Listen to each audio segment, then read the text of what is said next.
no.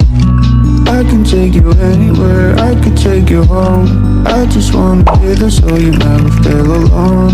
I know how it feels to be lost inside this world. Don't give up, no.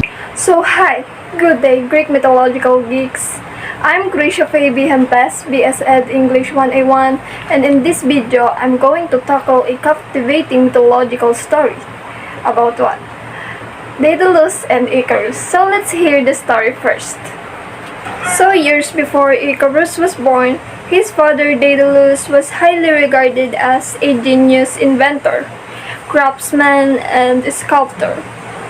From his hometown in Athens, he also invented carpentry, and the tools that has been used from it was also made from him.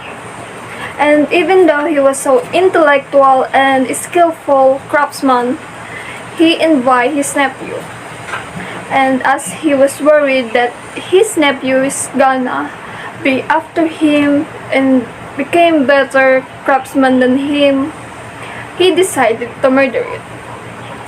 So, as punishment, he was sent to the island of Crete and banished from his hometown in Athens. So, he was welcomed there in open arms by King Minos, the king of island of Crete. And he became a technical advisor there. And he continued doing his crafts and pushed through the limits of human limitations. So, there was only one thing that he failed. So, until then, King Minos' wife, Pasiphae, was cursed by God Poseidon to fall in love with the king's prized book. So, under the spell, she asked Daedalus to create something to seduce it and have it. Then, Daedalus agreed and created a hollow wooden cow with Pasiphae hiding with this creation. It was so realistic that it fooled the bull. So, after that, Pasiphae conceived and gave birth of a half-human and half-bull, which is a minotaur. And after hearing this news by the king Minos, he gets mad and blamed it to Daedalus because he made such a horrible being, according to King Minos. So, as punishment, he was forced to build a unescapable labyrinth for Minotaur. And along with that, he was imprisoned for the rest of his life with his son Icarus from the tallest tower from the island of Crete. So Daedalus was a genius inventor and skillful, right? And as he watched the birds goes by and with its falling feathers from their prison, he created a pair of wings by the tools of candle wax and feathers. So as he strapped it to his son, he warned it that going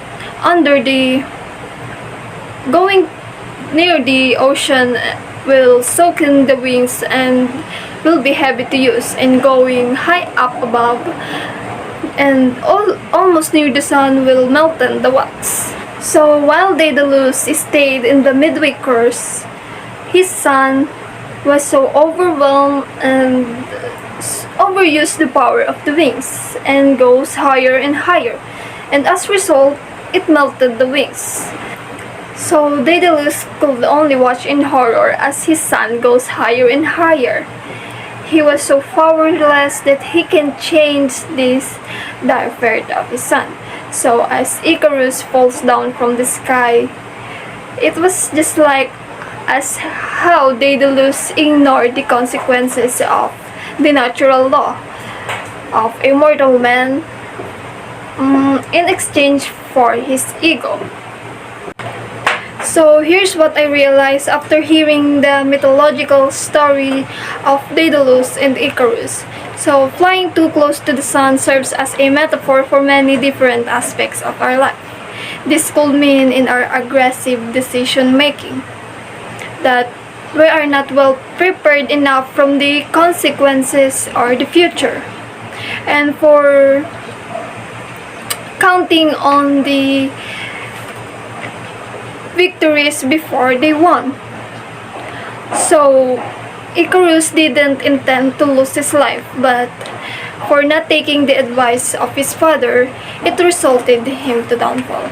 So don't be afraid to take advices or listen to what's best for you. And this also include for taking granted for the things that makes us feel so rewarded and high up above, because not any time the fate was on our control. Not any time from what we expect could happen would happen.